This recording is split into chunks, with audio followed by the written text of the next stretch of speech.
एकीकडे नवी मुंबई आंतरराष्ट्रीय विमानतळ सुरू होण्याच्या हालचालींना वेग आलाय, तर दुसरीकडे या विमानतळाला भूमिपुत्रांचे कैवारी स्वर्गीय लोकनेते दिबा पाटील यांचं नाव देण्याची मागणी समस्त भूमिपुत्रांची मागणी असून तसा ठराव राज्य शासनाने केंद्र सरकारकडे पाठवलाय।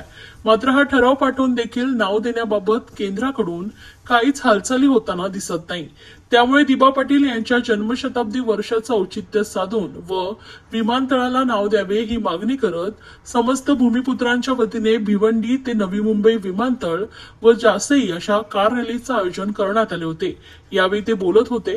लोकनेते दिबा पाटील यांचे सध्या जन्मशताब्दी वर्ष सुरू आहे, तसेच त्यांचं नाव नवी मुंबई विमानतळाला देण्यात यावं अशी सर्व जनतेची मागणी आहे। त्या संदर्भात राज्य पातळीवरचे सर्व ठराव आणि प्रक्रिया पूर्ण होऊन सदरचा प्रस्ताव केंद्र सरकारकडे प्रलंबित आहे।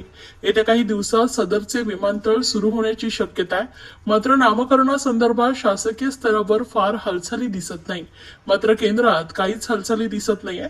त्यामुळे दिबांना मानवंदना देण्यासाठी व सरकारचं लक्ष वेधण्यासाठी ही कार रॅली काढण्यात आली आहे आणि हा ट्रेलर आहे। ज्यावेळी समस्त भूमिपुत्र लाखोंनी रस्त्यावर उतरेल तेव्हा खरी ताकद दिसेल असा इशारा खासदार सुरेश म्हात्रे यांनी दिलाय।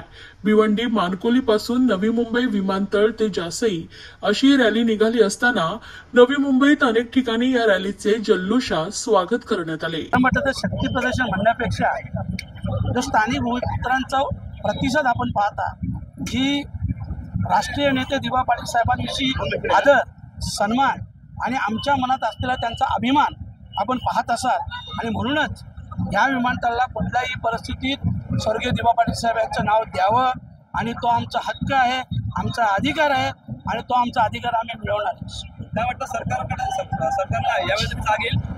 नक्की, खास करून हे आजची रॅली संपल्यानंतर आम्ही मुख्यमंत्री महोदयांची भेट घेणार आहे, केंद्रीय मंत्री महोदयांची भेट घेणार आहे। खास करून मी मुख्यमंत्री महोदयांना सांगणार आहे की तुम्ही जो मराठा समाजाचा एवढा मोठा जटिल प्रश्न मार्गी लावला ना, मग आमची मागणी त्यासमोर काहीच नाही, तर तुम्ही आमची मागणी मान्य करा, आमचा प्रश्न सोडवा, अशा प्रकारची मागणी मुख्यमंत्री महोदयाकडे करणार आहे आणि मग केंद्रात करणार। 30 तारीखला उद्घाटन होणार आहे, त्या संदर्भात काय सांगणार? कसं आता शेवटचं राहिलं उद्घाटन होणारच नाही।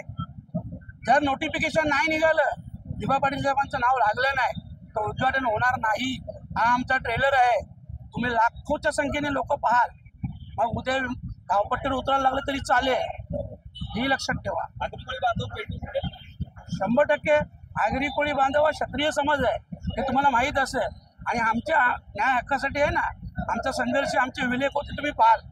फक्त तो नोटिफिकेशन काढावं ही आमची मागणी आहे, तो आमचा सन्मान आहे आणि आम्ही तुमचे ऋणी राहू, तर तुम्ही आमचा हक्क दिला म्हणून, पण नाही दिला तर मग आम्ही आमचा हक्क घेणार। एकनाथ शिंदे देखील सांगितलं होतं की दिबा पाटलांचं नाव द्यावं, सरकारची ठोस पावलं उचलून येत नाहीये। बघू ना, आता एकदा विनंती करू ना, 2 दिवसानंतर मी स्वतः जाणार आहे ना, विनंती करणार आहे। जर 7 दिवस अगोदर नोटिफिकेशन नाही निघालं तर पूर्ण विमानतळाला घेराव घालून धावपट्टीवर सुद्धा आम्ही जाऊ। तर बघा, तर तुम्ही फक्त आणखी किती शहीद पाहिजे असेल ना, ठेवू।